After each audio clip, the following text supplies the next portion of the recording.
Muy buenas tardes para todos. Me da mucho gusto estar en esta universidad a la que aprecio bastante.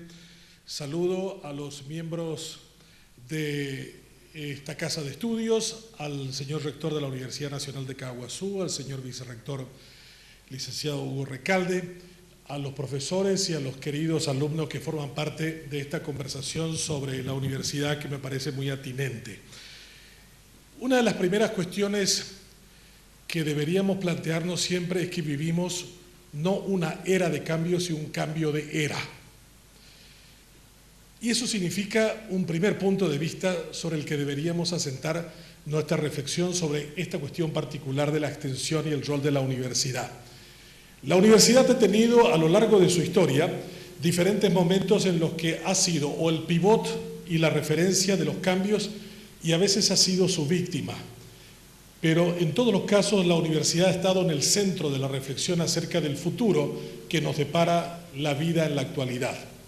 Hace 100 años la Argentina era uno de los 10 países más ricos del mundo porque la divisoria de las capacidades y productividades eran que 2/3 de la riqueza mundial era agricultura, 1/3 era industria y un 40% era servicios. 100 años después, esa ecuación ha cambiado de manera profunda y hoy tenemos que 2/3 de la riqueza es conocimiento, 1/3 sigue siendo industria y solo un 4% es agricultura. Vivimos una etapa de profundos cambios en donde vemos que un chico de 25 años llamado Mark Zuckerberg tiene una empresa que se llama Facebook, que tiene 1.000 millones de usuarios y el valor de dicha empresa es de 800.000 millones de dólares esta mañana en Nasdaq, el stock market de la tecnología a nivel mundial. Ese chico desarrolló esa riqueza que es superior al Producto Interno Bruto de gran parte de América del Sur, con la excepción de Brasil, sobre la base del desarrollo del conocimiento, pero fundamentalmente del conocimiento de lo que era el mercado y de lo que ese mercado quería. Esta profunda transformación nos da cuenta de que estamos en el centro de la reflexión a nivel mundial. Si 2/3 de la riqueza del mundo es conocimiento, y nosotros generamos conocimiento, de verdad estamos ante la primera estructura fabril que basa fundamentalmente su riqueza y generación de su producto en base al conocimiento. Otros grandes nombres de este cambio de era que vivimos en el mundo son personas como Bill Gates, que creó Microsoft, el señor Steve Jobs, que creó Apple. Lo más interesante de los tres es que los tres abandonaron las universidades porque consideraban que eran aburridas. El caso de Gates y Zuckerberg salieron de la Universidad de Harvard. Mi casa madre, tan orgullosa siempre de decir que es la universidad número 1 a nivel mundial, pero que sin embargo 2 de sus hijos dijeron de que no era atractiva y se fueron de ella, generando una mayor riqueza desde un garage en Silicon Valley. Y el tercero dejó la Universidad de Reed en Oregon, el señor Steve Jobs, para crear una poderosa empresa que se llama Apple. Entonces estamos ante un dilema enorme. Primero, ya no somos los únicos depositarios del conocimiento, hay más conocimiento fuera de nuestro ámbito y debemos admitir que estamos jugando con nuevos players, con nuevos jugadores. Esos nuevos jugadores también hacen parte de una sociedad cada vez más maglugiana, más global, más amplia, más relacionada. Y el mundo ha cambiado sobre 4 vertientes centrales que deberíamos aprender en la universidad.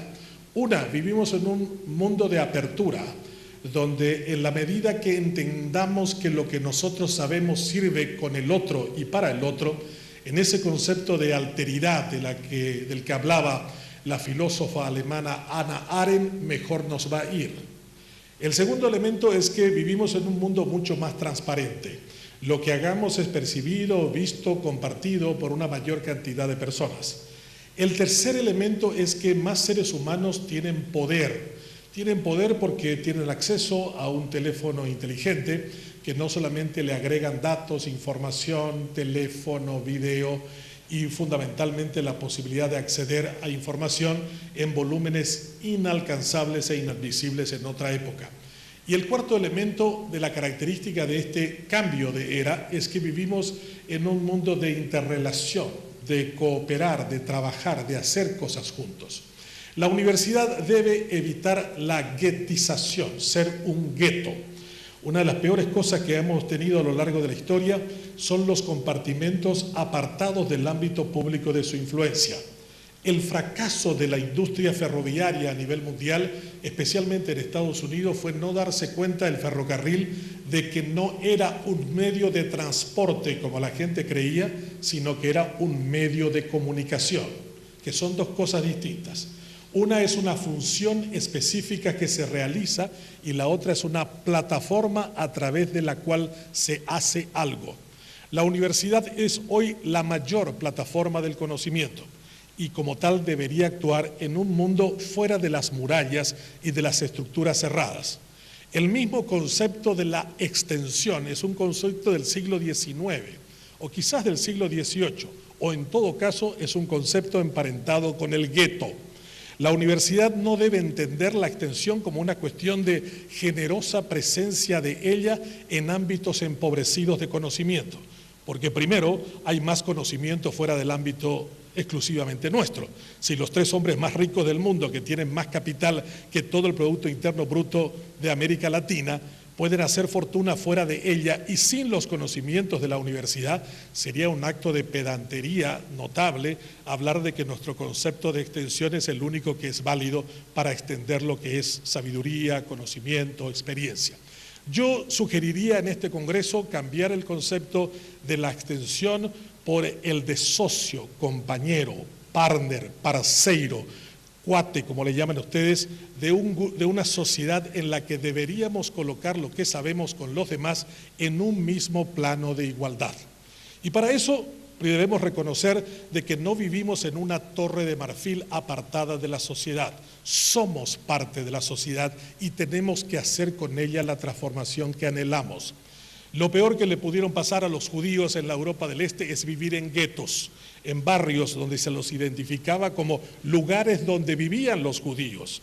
Cuando llegaron los nazis a Varsovia, les fue absolutamente fácil cargarse más de 1 millón de ellos para tirarlos a la cámara de gas. Los identificaron por la forma en que vivían, por los lugares físicos donde realizaban sus intermediaciones comerciales y donde hacían parte de esa vida cotidiana.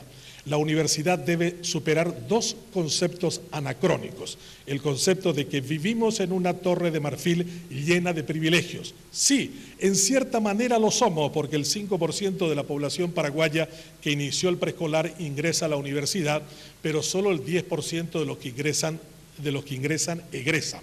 O sea, eso nos debe llevar también a una interpelación profunda de la universidad acerca de qué es aquello que no la hace atractiva para terminar una carrera.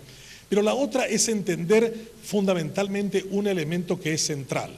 Nunca podemos educar, nunca podemos enseñar si no sabemos lo que sabemos. O sea, una de las primeras cuestiones que la universidad debe entender en el ámbito donde desarrolla su conocimiento y su capacidad es qué es lo que sabe la región. Y nosotros tendemos a descreer en las capacidades y en los conocimientos de la gente porque no tienen un título académico, no tienen un cartón o no pasaron por un aula formal. Pero hay muchísimo conocimiento agregado en un país que debería ser conocido, reconocido, aprendido y aprehendido. O sea, debemos hacer que esos conocimientos sean parte de nuestra experiencia de reconocer, primero, que no vivimos aislados, que no somos un gueto, que no somos los únicos que sabemos todo y fundamentalmente entender de que si los 3 hombres más ricos del mundo en los últimos 50 años dejaron la universidad porque no les era atractiva, eso significa de que algo mal hemos venido haciendo a lo largo del tiempo. Sí podemos decir, y subrayo el concepto del privilegio, porque muy poca gente tiene la posibilidad de hacer este tipo de reflexión, el Paraguay necesita con mayor urgencia que nunca entender la educación y el concepto de la cultura y conocimiento como parte del gran capital que hace a un país. Los países valen en función de qué es lo que sabe su gente. Y cuando uno mira que la Universidad de Cuba, en su Facultad de Medicina, ha reconocido de que el médico que conoce de las propiedades medicinales de las hierbas puede ganarse el título de médico de la misma manera que se lo gana alguien que ha estudiado en la forma tradicional de la cultura occidental la medicina, vemos que los cubanos están a la vanguardia de un país como el nuestro, que tiene más de 1.200 hierbas medicinales, pero desdeña las hierbas medicinales, que no las incluye como parte del estudio de la universidad, y menos hace medicina, sabiendo la capacidad que tiene esas hierbas medicinales para curar a la gente.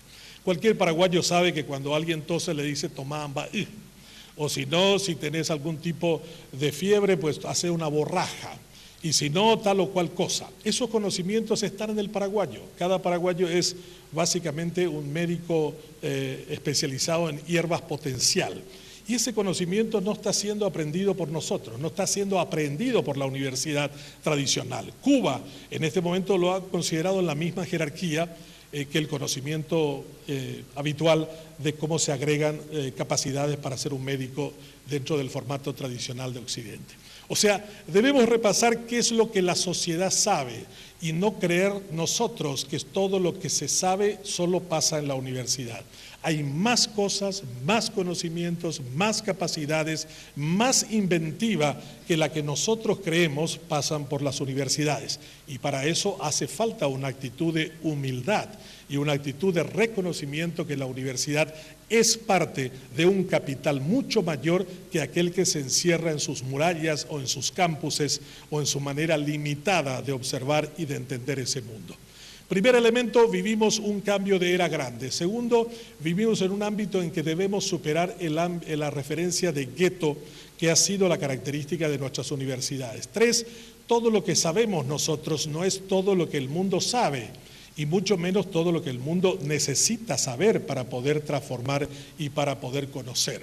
La otra cuestión es que, y esta es una reflexión importante cuando se habla de ese concepto antiguo, viejo para mí, de extensión y no de partner, no de compañero, de socio, es que la universidad vale en función de cómo se relaciona y hace valor de su conocimiento con otros. Eso significa con empresas privadas, con el sector público, con cooperativas que constituyen un sector social extraordinariamente desarrollado en el Paraguay.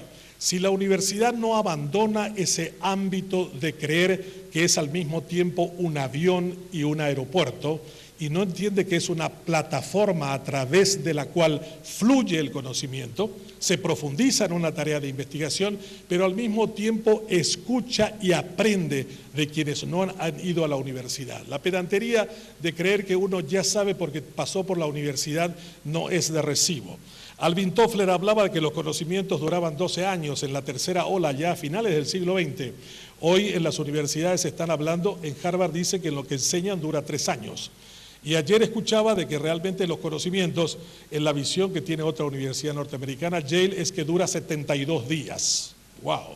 Si dura 72 días, ¿con qué pedantería vamos a decir que lo que realmente sabemos sirve para todo? No, hay que saber, pero en relación a las capacidades y potencialidades de la gente. Por eso que hay que construir relaciones que permitan que la universidad venda servicios, aprenda de ellos, construya con ellos, entienda que en ellos es donde se realiza. Y cuando digo ellos, no importa qué haya pasado con ese individuo, puede ser incluso un analfabeto, pero podríamos aprender extraordinarias cosas de esas personas si tuviéramos, por un lado, la humildad y por otro lado, la autocrítica de ver que hoy la acumulación de conocimiento es tan extraordinario que no deberíamos desdeñar ninguna de sus formas. Hace poco visité a un paraguayo que tiene en total media hectárea, cerca de Itanramada, crió a 11 hijos y es un extraordinario innovador porque es un granjero que no depende de nadie para poder haber construido la riqueza de su familia y la producción de su propia comida. Cuando yo le dije, ¿quién te enseñó esto? Y me dijo, la naturaleza, yo no fui a la universidad. Todos sus hijos fueron a la universidad, pero él no. Y lo que he podido ver, y yo le dije, ¿cómo pudiste saber eso? Por 2 razones. Una, la necesidad, y 2, la capacidad de poder hacer que los conocimientos me permitan entender cómo puedo sobrevivir en mi entorno y cómo puedo enriquecerme de mi entorno. Esa mirada, a veces distante o lejana, que tenemos de la sociedad, nos ha apartado de ella. Debemos retornar a la sociedad. Es allí donde tiene la razón el concepto de universitas. Originalmente universitas era comunidad, la definición, después fue universalidad. O sea, primero fue la comunidad y después fue el mundo. O sea, la Universidad Nacional del Este es una universidad solo y en relación de cuánto transforma el lugar donde ella se encuentra ubicada. Si la sociedad del Alto Paraná no se transforma, si acá no hay ningún egresado que pueda realizar o una empresa o un proyecto social o una idea que realmente transforme las características de esta sociedad, es que estamos ante un hecho en el cual hemos sido una universidad endogámica. Nos hemos mirado al ombligo y no hemos crecido a partir de esa mirada alrededor, sino que nos hemos retroalimentado entre nosotros. Leemos nuestros libros, como suele ocurrir en México, que tiene una universidad extraordinaria, que es la UNAM, con un presupuesto de 3.000 millones de dólares, con un libro que editan diariamente, 365 libros, pero donde nadie lee el trabajo de nadie. Por lo tanto, el trabajo de investigación no se proyecta, el trabajo de investigación no se conoce, muy diferente al trabajo que realizan en otras universidades que están metidas con la sociedad, como el caso de la Universidad Hebrea en Jerusalén, que tiene más de 15 premios Nobel, siendo una universidad bastante pequeña, que tiene mayor ingresos en recursos sobre la base de venta de servicios y de trabajo con la sociedad judía, o el caso de las norteamericanas, que realmente la razón por la que son número uno en varios campos y tienen la mayor cantidad de premios Nobel, es que han entendido siempre que la universidad es parte de la sociedad en la que trabaja. Gran parte de la financiación de esas universidades no viene de los fondos del Estado, del gobierno, ni tampoco de la matrícula que pagan los alumnos. Viene de la venta de servicios y de la capacidad de poder influir en investigación que realmente impacte en la vida de la gente, muchas veces con fondos financiados por las empresas privadas. Necesitamos entonces entender este mundo de cambios en el que vivimos. Ya no estamos solos, ya no tenemos el monopolio del saber, ya no somos los únicos que reproducimos y hacemos conocimiento. Hoy hay conocimiento en esa persona que tiene media hectárea y que es extraordinariamente productivo y notablemente eficiente. Lo que el Estado no hace ni la universidad conoce, esa persona lo hace en una pequeña porción de terreno. La universidad debería ir a preguntarle a esa persona y decirle: venga usted y encárguese de la escuela de agronomía o enséñenos a cómo poder recuperar la soberanía alimentaria en el Paraguay sobre la base de un desarrollo económico productivo en una pequeña porción de terreno. Nuestros campesinos siguen pidiendo 10 hectáreas, 20 hectáreas, si son incapaces de alimentarse en media hectárea. ¿Para qué quieren toda la otra cantidad más que para la especulación rentista, que es la misma que se condena políticamente en el accionar de muchos de ellos? Entonces, una universidad tiene que aprender a mirar ejemplos que son interesantes y atractivos. La Universidad de Columbia hace poco tiempo nombró a un decano de comunicación. La mejor escuela de periodismo de Estados Unidos es la Universidad de Columbia en Nueva York. Y su decano es una persona que nunca entró a la universidad, pero fue durante más de 20 años el director de la revista Times y de Newsweek. O sea, si alguien sabe cómo hay que escribir, cómo hay que preparar un periódico, cómo hay que hacer lo que se tiene que hacer para producir un buen elemento de comunicación, es esa persona, y el rector lo nombró decano. Cuando él entró a la universidad dijo: esta es la primera vez que yo ingreso a una universidad y lo hago para ser decano de la más prestigiosa de las escuelas de comunicación. O sea, estar cerrados al conocimiento y a la capacidad. ¿Qué hubiera pasado si la Universidad de Princeton le hubiera dicho a Albert Einstein: quiero que usted enseñe física? Un desencantado Einstein, que había desarrollado la teoría de la relatividad, venía a una universidad norteamericana huyendo del terror nazi en su condición de judío y se dedicó a ser un extraordinario humanista, un filósofo, un university professor, que significa que no le debe ningún tipo de relación directa a su decano ni a su director, sino que despacha directamente con su rector. Y eso le dio la posibilidad de enseñar filosofía y hacer de que realmente hoy el pensamiento de Einstein sea más conocido por sus reflexiones sobre la vida, sobre las cosas, sobre la esencia de la vida. Imagínense un hombre extraordinario como él, que en 1946 dijo una frase que para mí es maravillosa. Dice: los pueblos que entiendan el valor de la educación y del conocimiento son los pueblos que van a pervivir. Aquellos que realmente no lo hagan se quedarán con una linda historia, con una buena y hermosa música, se quedarán con una linda tradición, pero no se quedarán con las mismas fronteras, con las mismas banderas, ni con la misma moneda. O sea, hoy el territorio de la soberanía no se juegan las armas de los militares, se juegan la cabeza de la gente. Y ustedes que son provenientes de una región en donde tendríamos que tener los más grandes y mejores expertos en materia hidroenergética que peleen por nuestros derechos en diferentes campos, no solamente en la ingeniería hidráulica, sino en la negociación jurídica con los brasileños, nos encontramos, como me dijo el profesor Jeffrey Sachs, que vino aquí a Paraguay, y me dijo: Benjamín, yo no sé si ustedes son estúpidos o son corruptos. Y yo le dije: ¿y por qué? Y porque ustedes tienen Itaipú, que es la represa hidroeléctrica más grande del mundo, y sin embargo tienen dos grandes errores muy básicos. Uno de ellos, pagan la deuda a Itaipú a un valor de mercado superior 2 veces al costo del interés. 11% es el pago del interés que hacemos nosotros de la deuda de Itaipú. El mercado en São Paulo, el dinero está al 5%. O sea, Itaipú nos jode 6 puntos en la tasa de interés, con lo cual la deuda no se pagará hasta el año 2023. Y yo le dije: y la parte de estúpido, porque la energía que ustedes no usan, le dan a Brasil a $14 el megawatt. Ustedes pagan 42 del que extrae la ANDE para venderlo en el Paraguay, y 42 es lo que paga Eletrobras para cubrir la demanda brasileña. Pero como el tratado dice, la energía que no consumas lo vas a tener que vender exclusivamente a Paraguay, a Brasil. Brasil nos compra una energía a 14 y lo vende a 82. O sea que nos engaña de una manera brutal. Y me dice: ¿cómo entre ustedes no ha habido nadie que haya hecho un cálculo financiero como eso? Como la Universidad Nacional del Este no ha sacado los mejores abogados que puedan negociar este tipo de cosas en los tratados. Como la Universidad Nacional del Este no tiene a alguien que esté sacando cálculos financieros para decir cuánto debe pagarse en los intereses de una deuda, o qué se puede hacer con esa deuda del 11% para transformarla en una deuda menos pesada.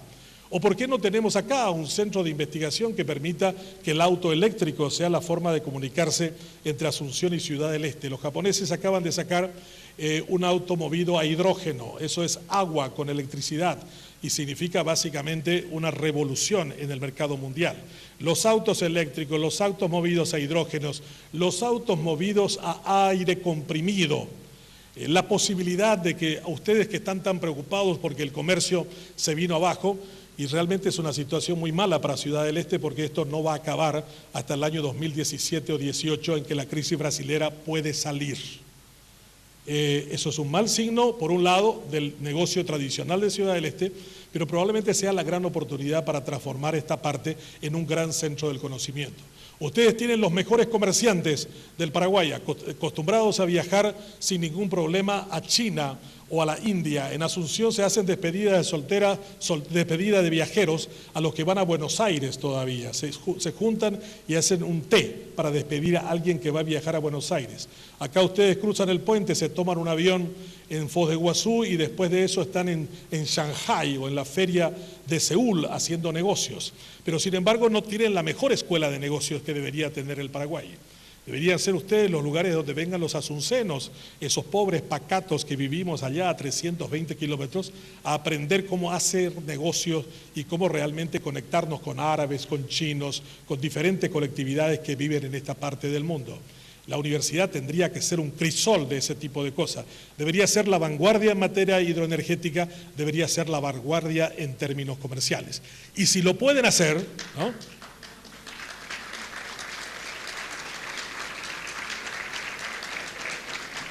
Y si lo pueden transformar y ese mercado existe, si esa es una realidad que existe y necesita ser transformada, ¿quiénes son los transformadores? Ustedes.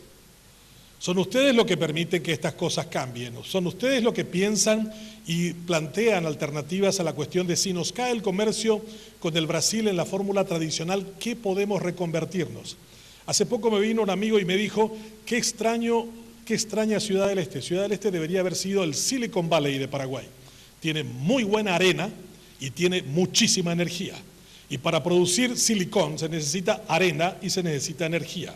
O sea, los chips, los conductores, los elementos que hacen que toda la comunicación corra dentro de un teléfono celular o una computadora, debería ser aquí en Ciudad del Este.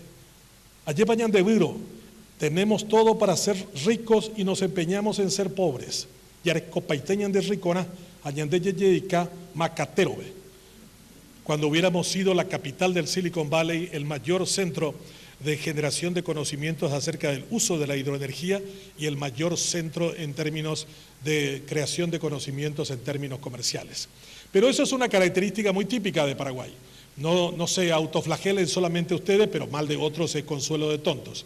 Paraguay tiene la cuenca cementera más grande de América Latina y sin embargo no es capaz de producir suficiente cemento para la demanda de la construcción que tenemos fundamentalmente en Asunción. Tenemos una cantera de mármol extraordinaria en San Lázaro, de donde podemos extraer 1 metro cuadrado de mármol que cuesta $1000 y sin embargo, ¿qué le ponemos? Dinamita, explotamos el mármol, curvicado lo hervimos y hacemos cal de eso. Cuando alguien está pintando una cosa con cal, está pintando con mármol. Eso es como encontrar diamante en medio de una piedra y usarlo a la entrada de la casa para sacarse el barro o la tierra roja que uno trae por el pie. Entonces, en realidad, cuando ocurre eso, cuando perdemos oportunidades en ámbitos estratégicos como la negociación con Brasil, cuando no estamos haciendo la tarea en buscar conocer qué es lo que la ciudad necesita o el ámbito regional donde nos estamos desarrollando, si no sabemos lo que sabe la gente del Alto Paraná, si creemos de manera profundamente arrogante que solo la sabiduría es la que la universidad produce y no la que se encuentra fuera de ella, cuando tenemos la pedantería de creer que nosotros somos el elemento del transporte y no el conocimiento que se transporta, estamos teniendo un problema enorme de definición en términos del perfil que la universidad desea conocer. Yo propongo en este foro que acabemos con la palabra extensión y construyamos el concepto de partner, de socio, de compañero, de alguien que trabaje con nosotros en diferentes campos. Ahí donde está la pobreza para transformarla, ahí donde falta vivienda para tener ideas originales, ahí donde existe una riqueza como el agua para convertirla en el valor más transformador de todos. Cuando podamos entender de que la universidad parte de un conocimiento ya establecido con anterioridad y no es la reproducción reiterada y permanente de conocimientos adquiridos en otras latitudes, en ese momento volveremos a ser el concepto original de la universitas, la comunidad que crece, se desarrolla, prospera y se define en su propia definición de dinámica social. Y dejaremos de mirarnos al ombligo para tratar de entender que solo lo que existe como conocimiento es lo que tenemos nosotros como elemento de reproducción. El mundo sabe mucho más y Paraguay sabe mucho más de lo que nosotros sabemos. Debemos comenzar a mirar a nuestros socios estratégicos, que puede ser desde el vendedor de yuyos de la esquina hasta el encargado de las negociaciones y acuerdos comerciales con la China o con la India. Cuando podamos entender esa dimensión de que formamos parte de un mismo destino, allí habremos evitado que le pase lo que le pasó al ferrocarril, que creyó que era un medio de transporte cuando en realidad era un medio de comunicación. Muchas gracias.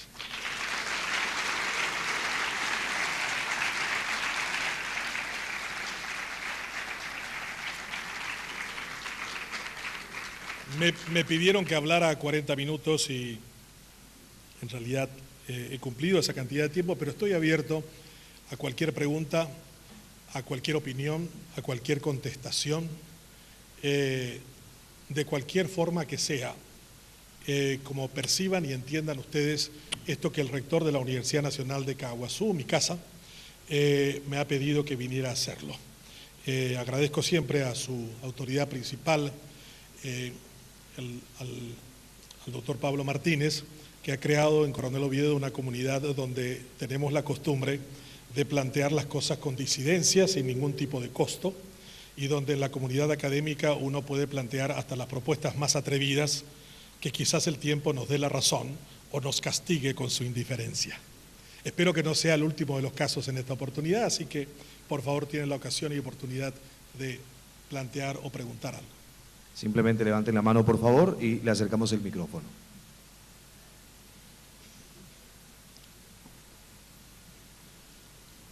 Acá.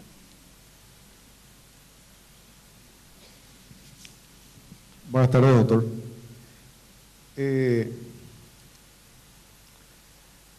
su presentación hay algunas cuestiones que coinciden con las cosas que veníamos debatiendo esta tarde, o sea, en el día de hoy. Pero lo que más me preocupa es el hincapié que le da a 2 o 3 personas que son la excepción dentro de 7 mil millones de habitantes del planeta. Esos son excepciones, no son la regla. Y está comprobado científicamente que la forma de movilidad social es la educación. Así que eso me preocupa porque eso se instala. Y alguien que escucha su conferencia después va a decir, bueno, dediquémonos a ser Bill Gates, de ser, no sé, el dueño de Facebook, etcétera, etcétera, y olvidémonos de la universidad.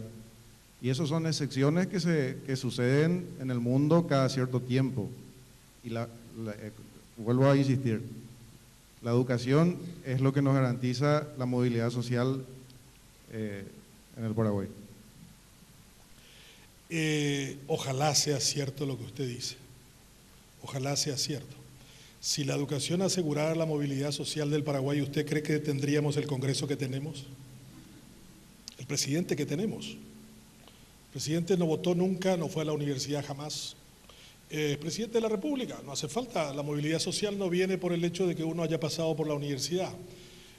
Como me dijo una vez una persona, la democracia es un sistema de representación de mayorías y minorías.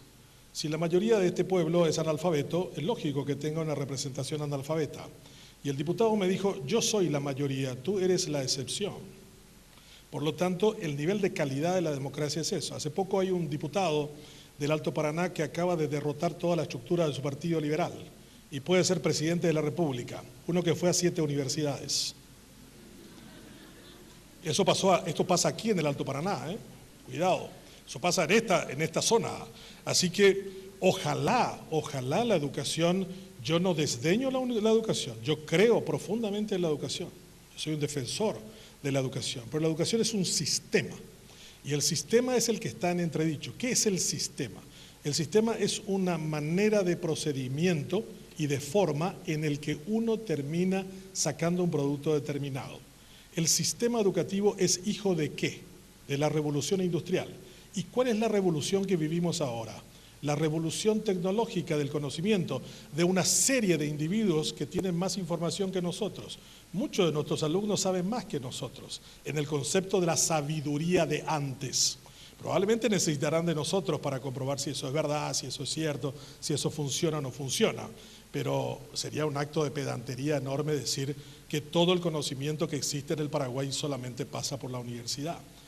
Hay más conocimiento fuera de esa. Eso no significa que la universidad deba ser cerrada. Al contrario, eso significa que la universidad debe ser creativa y colocarse a un pie de igualdad con esta revolución tecnológica enorme que vivimos. Y esa no es una casualidad. Usted puede decir que los 3 nombres son circunstanciales. No, estos chicos que hicieron WhatsApp acaban de vender su aplicación por 14.000 millones de dólares. ¿Usted sabe cuánto es 14.000 millones de dólares? Todo el presupuesto general de gasto de la República del Paraguay de un año. Y eso lo hicieron estos chicos. Y la generación de conocimientos, de capacidades, la cantidad de cosas que se pueden hacer hoy por WhatsApp son enormes. La gente dice, no me envíes tu factura, mandame por WhatsApp. Una fotografía de su factura va a la factura. La cosa es una cosa extraordinaria, importante, y eso no surgió necesariamente en los claustros académicos. En los claustros académicos hay un montón de conocimiento. Pero una de las posiciones que tenemos que abandonar, los que venimos de la experiencia, yo he sido rector de universidad y enseño en universidades, me voy mañana a enseñar al exterior, realmente nos damos cuenta de que la universidad o se replantea lo que sabe, o replantea cómo sabe, y entiende que hay tanto conocimiento, riqueza y capacidad fuera de ella, o perece. Vivimos el fin del sistema mecanicista de aprendizaje y hemos entrado en un periodo cuántico. ¿Algunos de ustedes estudiaron física cuántica? Física cuántica con respecto a la física mecanicista tiene el siguiente concepto. En la física mecanicista el proceso de aprendizaje es como en la escuela. Uno va del primero al segundo al tercero, al cuarto, al quinto, hasta que uno se gradúe. ¿Por qué? ¿Quién creó ese sistema discriminatorio? ¿Por qué un chico de 13, 14 años no puede ir a la universidad si ya sabe todo lo que tendría que saber? Ah, no, porque el sistema le dice que tiene que hacer. Porque si no, no puede graduarse. Esa es una tontería enorme. Hoy ese tipo de procedimientos no tienen ninguna trascendencia en el mundo que vivimos, pero sin embargo defendemos el sistema. Y lo cuántico es que hay muchísima energía, capacidad y conocimiento en personas individuales, nuestros alumnos, que podríamos haberlo aprovechado para mover la energía del Paraguay hacia un proyecto determinado. La física cuántica es un tren que vuela. El TGV, el tren francés, lo que hace es volar sobre una vía. ¿Por qué? Porque tiene un campo magnético en el medio que le permite correr a 450 kilómetros por hora. Ese tren haría Asunción Ciudad del Este en 32 minutos. Hace 1.200 kilómetros en aproximadamente 2 horas con 45. Eso es cuántico. Si hubiera el sistema ferrocarrilero francés seguir empeñándose en que la única forma de mover un cuerpo pesado, que es un ferrocarril, con el concepto de sistema mecanicista, al igual de la universidad, del colegio y la escuela, jamás el tren, entre comillas, hubiera volado. Entonces lo que tenemos que reconocer es el cambio de paradigmas en la producción de energía, en el de desplazamiento. Y eso vale igual para un tren como para una escuela o para una universidad. No tendríamos que cerrarnos a esa posibilidad. Al contrario, eso nos debe llevar a un replanteo enorme. Un planteo que nos hubiera dicho, señores, ¿dónde estamos y qué es lo que queremos llegar? Yo le aseguro que hay más saberes fuera de la universidad que dentro de la universidad en este momento, ¿no? Y si nosotros negamos eso, y si nosotros decimos, no, tiene que pasar por nosotros, ¿cómo? Pero no, le estoy respondiendo sobre el concepto de que la excepcionalidad en realidad es la norma. La excepcionalidad es la norma. La norma significa que el concepto de la producción y generación de algo determinado está en muchas otras partes y vale tanto para Gates como para Horacio Cartes. Vale tanto para alguien que no pasó por la universidad como para que llegó a presidente. Entonces, el concepto de decir, no, yo no estoy colocándolo en blanco y negro. Hay que acabar con ese concepto de o sos blanco o sos negro. Hay muchísimos matices de grises en el medio. Y esa idea del paraguayo que tiene que plantearlo todo o blanco y negro o verdad o mentira es uno de los peores problemas de la universidad. Si la universidad es el ámbito donde comprobamos si nuestras certezas son tales o si nuestros errores son permanentes. Siguiente. Buenas tardes. Usted habló de un porcentaje de privilegiados, 5% de que ingresan a la educación superior, Sí. de los cuales el 10% egresan. Sí. Desde su punto de vista, ¿cuál es la razón de tan poco porcentaje de inclusión y del por qué mucho más poco los que egresan? La Universidad Nacional de Caguazú hizo hace 4 años el primer campanazo, el primer pistoletazo al aire cuando sacó estas cifras. Usted se acuerda, rector, en aquel viejo local de la cooperativa, en ese calor insoportable de octubre, en que nos reunimos y se planteó la pregunta suya, ¿por qué? Si yo fuera un adolescente, le respondería, y porque no da gusto irse a la universidad. Y es terrible, no da gusto. Profesor que no se prepara, lecturas que son las mismas de siempre, dictados ajados y repetidos, ninguna técnica pedagógica o didáctica nueva, un maestro convertido en docente, que es uno de los grandes errores didácticos, o sea, sintácticos del tiempo actual. Docente es aquel que usa un método para trasladar un conocimiento. O sea, nadie trata a un médico de médico porque atiende consultas. La consulta es un método para curar, así como la docencia es un mecanismo para enseñar, pero no es el modelo del maestro. Pero eso es otro tema. Entonces, el concepto primero es que debemos recuperar el gusto por aprender, desde el sector de los jóvenes, y debemos recuperar el gusto por enseñar. Para eso necesitamos profesores de tiempo completo, necesitamos una formación mucho más rigurosa, necesitamos defender nuestras cátedras cada cierto tiempo frente a la comunidad en una plaza pública, como lo hace el Politécnico de Seúl, donde los maestros van en una plaza y frente a la gente demuestran cómo enseñan, qué enseñan y si realmente es atractivo lo que enseña. Yo creo que uno de nuestros grandes temas, evidentemente debemos aumentar la cantidad de alumnos en nuestras universidades. Uruguay tiene la mitad de la población nuestra y sin embargo tiene el doble, tiene el triple de estudiantes universitarios. Uruguay es un paisito de 3 millones de habitantes, pero tiene 600.000 estudiantes universitarios. Nosotros somos 7 millones de habitantes y tenemos 250.000 estudiantes. Tenemos otro problema que es grave, que debemos resolver entre todos. Ojalá aprovechemos estas becas, Carlos Antonio López, y formemos nuestros cuadros. La universidad de mayor cantidad de tiempo en el mercado, que es la Universidad Nacional de Asunción, de la que yo egresé, solo tiene 4% de profesores con título de doctores, 14% de máster o maestros y el resto todos licenciados. Una universidad no se puede hacer con licenciatura. Debemos hacer una campaña de formación enorme que permita que personas con especialidades sean las que estén frente a los alumnos. O sea, no da gusto aprender, no da gusto enseñar, no da gusto encontrarnos con una universidad que tiene solamente 2 momentos gratos, cuando entras y cuando te recibís, cuando la fiesta tiene que ser todos los días, cuando te vas a aprender. Muy bien.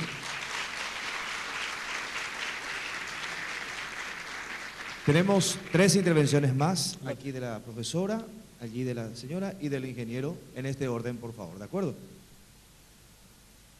¿Cómo está, doctor? Muchas gracias por su participación y ¿le parece? Un gusto de verla de nuevo. Sí. Y también a su compañera, Sí. sacrificadas maestras que solían viajar conmigo en esas madrugadas interminables. Seguimos. Para enseñar a las 7. ¿Todavía continúa?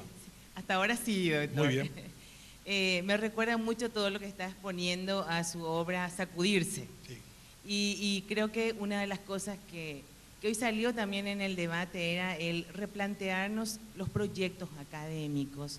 Y creo que el gran desafío de la universidad, desde lo que usted está exponiendo, si bien son 3 casos, lo que pone en tensión es qué contenidos estamos trabajando y cuáles son las fuentes de esos contenidos y qué hacemos con eso. ¿Verdad? ¿Qué hacemos? ¿Qué capacidades o competencias estamos desarrollando? O sea, de pronto es la muy buena y excelente fuente de información que podemos tener en bibliotecas, en la realidad y cómo eso trabajamos en aula, en las universidades, que bueno, es el gran desafío, pero sí, creo que el tema del proyecto educativo, el tratamiento de los contenidos pueden dar un giro importante y sacudir a la universidad para ser atractivo, atrayente, y nosotros docentes aprender a enseñar con esa física cuántica que está invitando. Ese comentario nada más. Muchas gracias. Agradezco su comentario. Hay una entrevista hoy en ABC a un hombre extraordinario que pasó ayer por Paraguay sin que nadie se diera cuenta. Se llama Mangabeira Unger.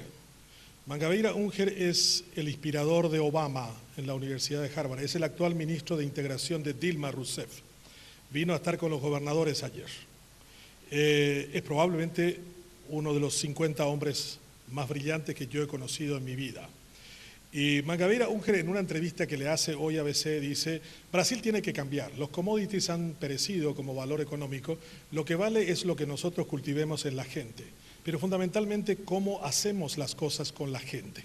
Vamos a una especie de economía cooperativa, economía asociativa, que es la que yo propongo esta tarde como eje de reflexión de ustedes. La universidad no se extiende, la universidad es, vive, se refleja en la sociedad donde vive. Ella no vive apartada de la sociedad.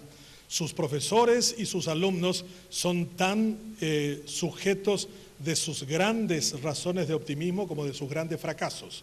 Cuando a 6 de la tarde se encuentra un maestro cansado con un alumno cansado, no solamente comparten el cansancio, comparten la realidad que les obliga a ambos a estar frente a sus alumnos o estar frente a sus maestros. Sí, usted ponía 2 ejemplos de una persona sin título que llegó a ser decano en una universidad, Sí.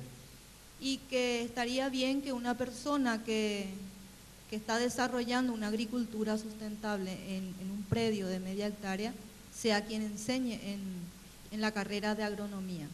Yo estoy totalmente de acuerdo con eso. Ahora el planteamiento es el siguiente: ¿cómo hacemos en Paraguay cuando el organismo rector, ordenador de la educación superior llamada CONES, quiere implementar que la función de extensión la realicen solamente personas que tienen título universitario.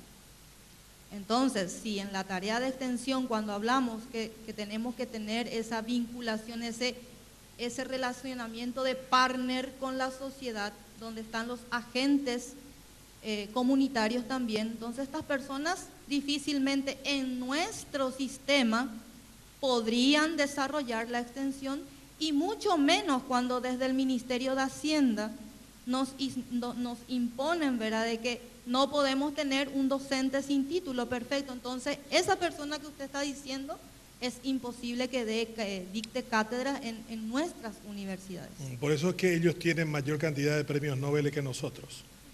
¿Se da cuenta?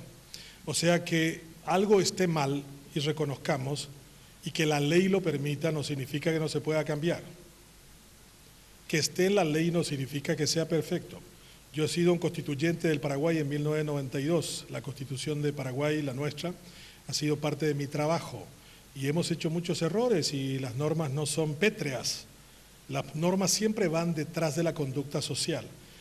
Pobre pueblo que es limitado en su capacidad creativa por la norma.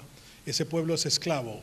Eso le pasó a los fariseos, que cumplían extraordinariamente la norma, pero eran esclavos de los romanos. Bueno, pero entonces hablen, coméntenle, enséñenle. Ustedes creen que la autoridad, por ser autoridad, ya sabe todo. Es una cuestión que ustedes puedan decir, miren señores, hay mucho más conocimiento fuera de este ámbito, hay más gente que no ha pasado por acá.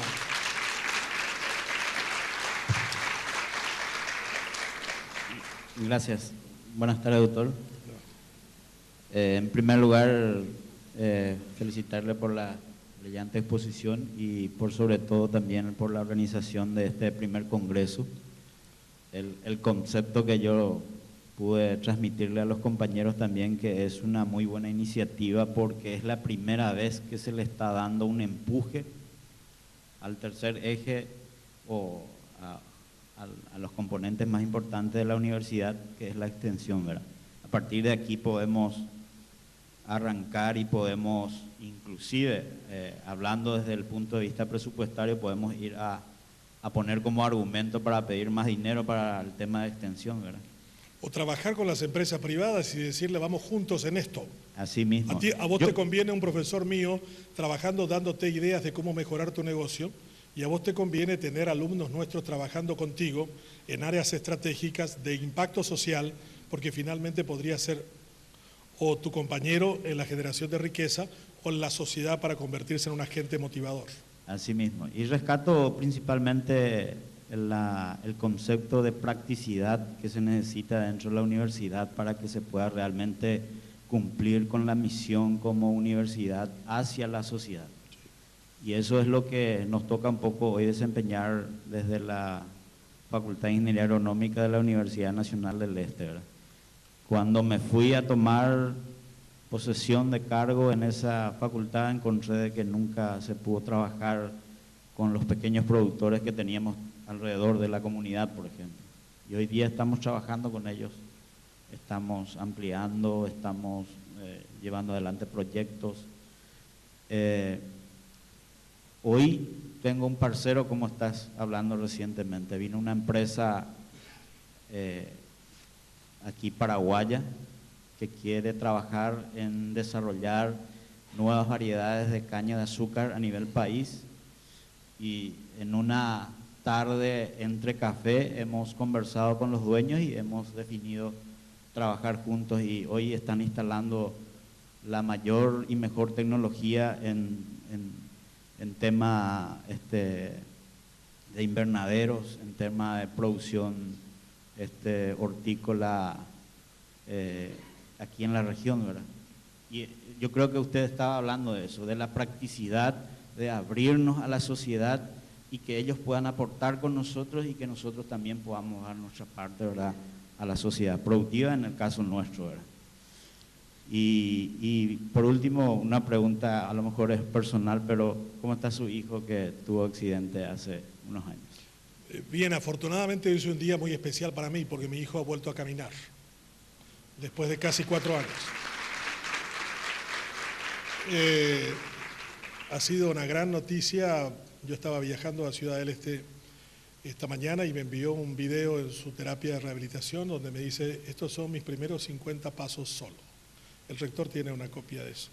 Y porque el rector es médico y es ortopedista y traumatólogo, entonces conoce mucho de estas complejidades que supone un accidente de ese tipo. Con respecto a lo primero, a mí me parecería interesantísimo, y les hago un desafío a ustedes, que hagan una feria de innovadores en la universidad y que sea una jornada larga de debates donde ustedes escuchen a un comerciante que no se fue a la universidad e hizo una transformación enorme en algún tipo de negocios.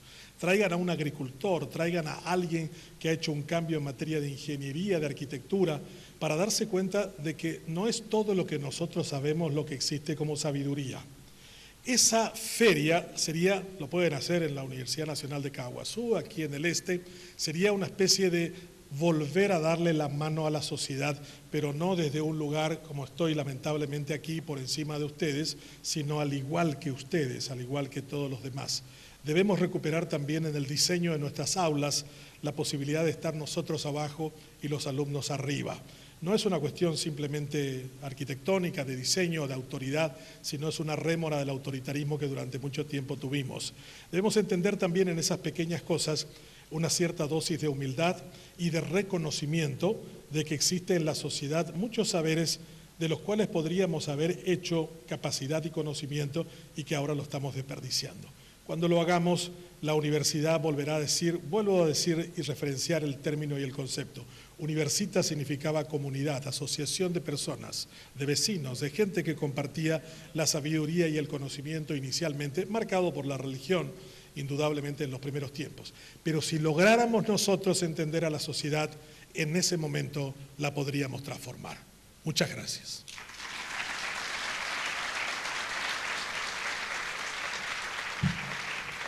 Muchas gracias a ustedes. Les voy a dejar un material, esto continúa mañana, les voy a dejar un material que algunos de mis alumnos lo vieron en alguna de las clases, que es de Don Tascott, que es un material de 17 minutos de un tipo extraordinario que dice hacia dónde va el mundo. Por favor, si tienen algún pequeño tiempo mañana y lo pueden ver y lo pueden discutir, porque veo que hay talleres y mesas, no hay ningún tipo de inconveniente. Voy a dejar la copia aquí a este joven, que es un tecnológico bastante avanzado. Que tengan la mejor de las jornadas. Aplausos, por favor.